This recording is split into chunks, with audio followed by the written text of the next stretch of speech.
ഈശോ മിശിഹായിക്ക് സ്തുതിയായിരിക്കട്ടെ. പ്രിയപ്പെട്ടവരെ, ക്രിസ്മസിന് വേണ്ടി ഏറ്റവും അടുത്ത് നാം ഒരുങ്ങിക്കൊണ്ടിരിക്കുകയാണ് അല്ലെ. ഇന്ന് നാം ചിന്തിക്കാൻ പോകുന്നത് പ്രത്യാശയെ പറ്റിയാണ്. പ്രത്യാശയെ പറ്റി പറയുമ്പോൾ ആദ്യം ഒരു കഥ പറഞ്ഞുകൊണ്ട് വിശ്വാസ ജീവിതത്തിൽ തന്റെ ജീവിതം മുഴുവൻ മറ്റുള്ളവർക്ക് പ്രതീക്ഷ നൽകിക്കൊണ്ടും ദയ കാണിച്ചുകൊണ്ടും അനുകമ്പ കാണിച്ചുകൊണ്ടും ഒക്കെ ജീവിച്ചൊരു സൂപ്പർ ഹീറോ ഉണ്ട്, വിശുദ്ധ നിക്കോളാസ്. അതെ, നിങ്ങൾ ചിന്തിക്കുന്നത് കറക്റ്റ് ആണ്. സാന്താക്ലോസ്. നമ്മൾ എങ്ങനെയാ സാന്താക്ലോസിനെ പറ്റി അല്ലെങ്കിൽ വിശുദ്ധ നിക്കോളാസിനെ പറ്റി ഒരു ചിത്രം നമ്മുടെ മനസ്സിലുള്ളത്? ഒരു പാണ്ടക്കെട്ടിൽ നിറയെ കുറേ ഗിഫ്റ്റുകളുമായി മറ്റുള്ളവരുടെ ജീവിതത്തിലേക്ക് നടന്നെടുക്കുന്ന ഒരു വ്യക്തി. പ്രിയപ്പെട്ടവരെ, അവിശ്വസനീയമായ ദയയുടെയും അനുകമ്പയുടെയും മറ്റുള്ളവരുടെ ജീവിതത്തിൽ പ്രതീക്ഷ നൽകുകയും ചെയ്യുന്ന ഒരു വ്യക്തിത്വമായിരുന്നു ഈ ഒരു വിശുദ്ധൻ. അദ്ദേഹത്തിന്റെ ജീവിതത്തിൽ നടന്ന ഒരു കഥയുണ്ട്. ആ നാട്ടിലെ ഒരു 3 യുവതികളുള്ള ഒരു കുടുംബം ഉണ്ടായിരുന്നു. വളരെ ദാരിദ്ര്യത്തിലായിരുന്ന ഒരു കുടുംബം. ഈ ദാരിദ്ര്യം കാരണം ഈ യുവതികൾക്ക് അവരുടേതായ ജീവിതത്തിന്റെ ഭദ്രതയിലേക്ക് ഉയർന്നു വരാൻ സാധിച്ചിരുന്നില്ല. അവരെ ഒരു നല്ലൊരു ഭവനത്തിലേക്ക് കല്യാണം കഴിപ്പിക്കുവാനോ അല്ലെങ്കിൽ അവരുടെ വിദ്യാഭ്യാസം ഭദ്രമാക്കുവാനൊന്നും ആ കുടുംബത്തിന്റെ ദാരിദ്ര്യം അവരെ അനുവദിച്ചിരുന്നില്ല.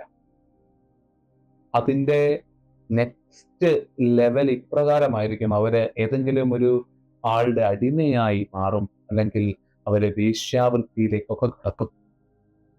ഈ കുടുംബത്തിന്റെ വേദന അറിഞ്ഞ, പ്രതീക്ഷയില്ലാത്ത ഈ കുടുംബത്തിന്റെ മനോവേദന അറിഞ്ഞ വിശുദ്ധ നിക്കോളാസ് ഒരു രാത്രിയില് ആരും അറിയാതെ രഹസ്യമായി ആ ഭവനത്തിന്റെ ജനലിലൂടെ ഒരു ബാഗ് സ്വർണം ഇട്ട് കൊടുക്കുക.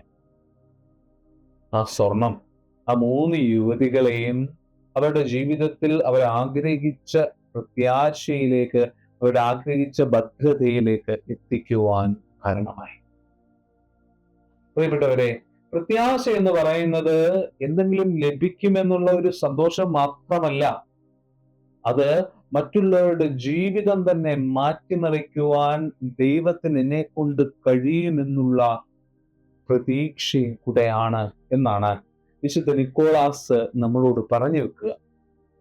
ഇനി നമുക്ക് ഈ പ്രത്യാശയെ പറ്റി കുറച്ചും കൂടെ ആഴമായി ഒന്ന് നമ്മുടെ വിശ്വാസത്തോട് ചേർത്ത് വെച്ച് പഠിക്കാം. കത്തോലിക്ക സഭയുടെ മതബോധന ഗ്രന്ഥം പ്രത്യാശയെക്കുറിച്ച് ഇപ്രകാരമാണ് നമ്മെ പഠിപ്പിക്കുക. 1817 ഖണ്ഡിക: സ്വർഗരാജ്യവും നിത്യജീവനും നമ്മുടെ സന്തോഷമായി ആഗ്രഹിക്കുന്ന ദൈവശാസ്ത്രപരമായ പുണ്യമാണ് പ്രത്യാശ.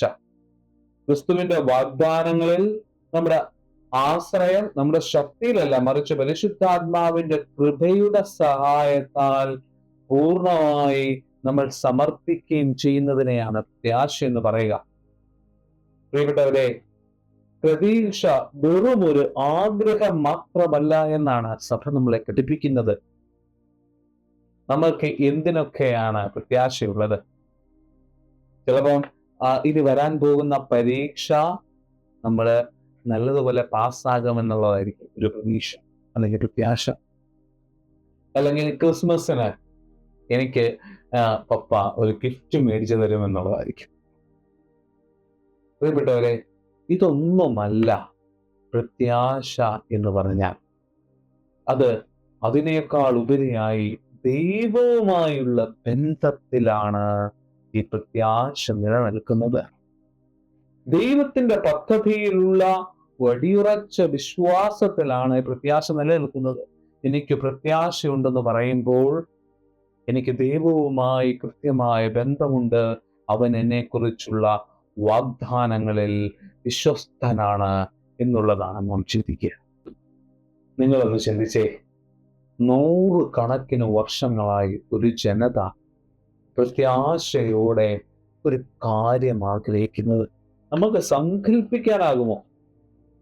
നമ്മള് ഇപ്പൊ 2 മാസം ഒരു പുതിയ ഫോണിന് വേണ്ടി ആഗ്രഹിച്ചു നിൽക്കുന്ന പോലെയല്ല, അല്ലെങ്കിൽ ഒരു സിനിമയ്ക്ക് വേണ്ടി കാത്തിരിക്കുന്നത് പോലെയല്ല. നൂറുകണക്കിന് വർഷങ്ങൾ ഒരു ജനത അവരുടെ വളരെ പീഡനങ്ങൾ നിറഞ്ഞ സമയത്തും അവരുടെ പ്രതീക്ഷകൾ അറ്റുപോയ സമയത്തും അവരുടെ ജീവിതം മുട്ടിയ സമയത്തുമൊക്കെ അവരുടെ ജീവിതത്തിന്റെ വഴികളെല്ലാം അടഞ്ഞ സമയത്തും പ്രതീക്ഷയോടെ കാത്തിരിക്കുകയാണ്. യെശയ്യാ പ്രവാചകന്റെ പുസ്തകം 11-ാം അധ്യായം 1-ാം തിരുവചനം, ജസ്സയുടെ കുറ്റിയിൽ നിന്ന് ഒരു മുള കിളിർത്തു വരും, അവന്റെ വേരിൽ നിന്ന് ഒരു ശാഖ പൊട്ടിക്കിളിർക്കും. ഇസ്രായേൽ ജനത്തിന് തങ്ങളുടെ ജീവിതത്തെ മുറുകെ പിടിക്കുവാനുള്ള അവസരമായിരുന്നു ഈ പ്രത്യാശ. ഈ ഒരു വചനം അവര് പ്രതീക്ഷിച്ച് 1-2 വർഷമല്ല, 100 വർഷം കാത്തിരുന്നു. പ്രിയപ്പെട്ടവരെ, എന്താണ് ഈ വചനത്തിലൂടെ ദൈവം നമ്മളോട് പറയുക? നിരാശാജനകമായ പ്രതീക്ഷയറ്റ നമ്മുടെ ജീവിതത്തിൽ പൂർണ്ണമായും വെട്ടിക്കളഞ്ഞ ഒരു മരത്തിൽ നിന്നൊരു തൈ വീണ്ടും കിളിർത്തു വരുന്നത് പോലെ നമ്മുടെ ജീവിതത്തെ മാറ്റിമറിക്കാൻ, നമ്മുടെ ജീവിതത്തിന് പ്രതീക്ഷ കൊണ്ട് നൽകാൻ നമ്മുടെ ദൈവത്തിന് സാധിക്കുമെന്നുള്ളതാണ്. ഇതായിരുന്നു ഇസ്രായേൽ ജനത്തിന്റെ വലിയ പ്രത്യാശ. അവരുടെ ജീവിതത്തിലേക്ക്, അവരുടെ നിരാശാജനകമായ സാഹചര്യത്തിലേക്ക്, ഇവരുടെ പരാജയങ്ങളിലേക്ക്, അവരെത്രത്തോളം പീഡിപ്പിക്കപ്പെട്ടാലും ഇവരുടെ ജീവിതത്തെ മാറ്റിമറിക്കുവാൻ ഒരു രക്ഷകൻ കടന്നു വരും. കാരണം തിരുവചനം അത് പറഞ്ഞിട്ടുണ്ട്. ഇവിടെ ഈ തിരുവചനം തന്നെയാണ് നമ്മുടെ മുമ്പിലും സാക്ഷ്യമായി നിൽക്കുന്നത്. നമ്മുടെ ജീവിതത്തിലെ നിരാശകൾക്കും പ്രതികൂല അവസ്ഥകൾക്കും അപ്പുറം നമ്മുടെ ജീവിതത്തിൽ പ്രതീക്ഷ കൊണ്ടുവരുവാൻ ദൈവത്തിന് സാധിക്കും. നമ്മൾ എന്താണ് ചെയ്യേണ്ടത്? അവനുമായി വ്യക്തിപരമായൊരു ബന്ധം സ്ഥാപിക്കുക. അതുപോലെ തന്നെ അവൻ നമ്മൾക്ക് നൽകിയ വാഗ്ദാനങ്ങൾക്ക് കൂടുതൽ വിശ്വാസം അർപ്പിക്കുക. പ്രാക്ടിക്കലായി ഈ ഒരു കാലഘട്ടത്തിൽ ചെയ്യേണ്ട 3 കാര്യത്തെ പറ്റി നിങ്ങളെ ഓർമ്മിപ്പിക്കുകയാണ്. 1, ശാന്തമായി ദൈവത്തെ കേൾക്കാൻ കുറച്ച് സമയം മാറ്റി വെക്കുക. സങ്കീർത്തകൻ പറയുന്നില്ലേ, ശാന്തമാവുക, ഞാൻ ദൈവമാണെന്ന് പറയുക. God wants to talk to you. ദൈവത്തിന് നമ്മളോടും സംസാരിക്കാനുണ്ട്. നമ്മുടെ ജീവിതം എങ്ങനെ മാറ്റണമെന്ന് ദൈവം നമ്മളോട് സംസാരിക്കും. 1-ാമതായി ശാന്തമാവുക, ദൈവത്തിന്റെ വചനം കേൾക്കുക. 2-ാമത് പ്രത്യാശയോടെ കാത്തിരിക്കുക. നിങ്ങൾക്ക് കാണാൻ കഴിയാത്ത, അല്ലെങ്കിൽ നിങ്ങളുടെ ജീവിതം ഒന്നും ഇനി നടക്കില്ല എന്ന് മറ്റുള്ളവർ പറയുന്ന അവസ്ഥയിലും ആ ഒരു സാഹചര്യത്തിലും പ്രതീക്ഷയോടെ കാത്തിരിക്കാൻ സാധിക്കുക. ദൈവത്തിന് എൻ്റെ ജീവിതത്തിൽ പ്രവർത്തിക്കാനാകുമെന്നുള്ള ഏറ്റവും വലിയ ബോധ്യം നമ്മുടെ ഹൃദയത്തിൽ ഉണ്ടാക്കുക. 3-ാമതായി, ഈ ഒരു കാലഘട്ടത്തിൽ, പ്രത്യേകിച്ച് ക്രിസ്മസിന് വേണ്ടി ഒരുങ്ങുന്ന ഈ ഒരു സമയത്ത്, ദൈവത്തിന് നമ്മുടെ ജീവിതത്തിൽ ഇടം നൽകാൻ തക്ക വിധത്തിലുള്ള പുണ്യപ്രവർത്തികൾ ചെയ്യുക. ദൈവത്തിന് എങ്ങനെയാണ് നമ്മുടെ ജീവിതത്തിൽ ഇടം നൽകുക? അത് മറ്റുള്ളവർക്ക് അപരന് ചെയ്യേണ്ടത് ചെയ്യുമ്പോഴാണ്. കുറവുള്ളവന്റെ കുറവുകൾ നികത്തുക, മറ്റുള്ളവന്റെ ജീവിതത്തിൽ പ്രതീക്ഷ അർപ്പിച്ചുകൊണ്ട് കടന്നു ചെല്ലുക. മലയാളത്തിൽ ചാർലി എന്നൊരു സിനിമ നിങ്ങളെല്ലാം കണ്ടിട്ടുണ്ടാകുമല്ലോ. ചാർലി എന്ന കഥാപാത്രം എപ്രകാരമാണ് മറ്റുള്ളവരുടെ ജീവിതത്തിൽ അവരറിയാതെ അവരുടെ പ്രതീക്ഷയറ്റ സമയത്തും പ്രതീക്ഷയായി അവരുടെ ജീവിതത്തിലേക്ക് കടന്നു വരുന്നെന്നും പലപ്പോഴും കണ്ടിട്ടുണ്ട്. ഈ 3 കാര്യം നമ്മൾ ശ്രദ്ധിക്കുക. 1, ആഴത്തിൽ ദൈവത്തെ കേൾക്കുവാൻ വേണ്ടി കുറച്ചു നേരം ശാന്തമായിരിക്കുക. 2, പ്രത്യാശയോടെ കാത്തിരിക്കുക. 3, പ്രായോഗികമായി ദൈവത്തിന് നമ്മുടെ ജീവിതത്തിൽ ഇടം നൽകുവാൻ തക്ക വിധത്തിൽ പുറമേയുള്ള പ്രവർത്തികൾ ചെയ്യുക. നമുക്ക് പ്രാർത്ഥിച്ചാലോ? കണ്ണുകൾ അടയ്ക്കുക, കരങ്ങൾ നെഞ്ചോട് ചേർത്ത് വെക്കുക. ഈശോയെ, പ്രത്യാശ വെറുമൊരു ആഗ്രഹം മാത്രമല്ല എന്നും അത് നീയുമായുള്ള ബന്ധത്തിൽ, നീ ഞങ്ങൾക്ക് നൽകിയ വാഗ്ദാനത്തിൽ വിശ്വസിക്കുക എന്നുള്ളതാണെന്നും ഞങ്ങൾ ഇന്ന് മനസ്സിലാക്കി. പ്രതീക്ഷയറ്റ, നിരാശാജനകമായ, പരാജയപ്പെട്ട ഞങ്ങളുടെ ജീവിത സാഹചര്യത്തിൽ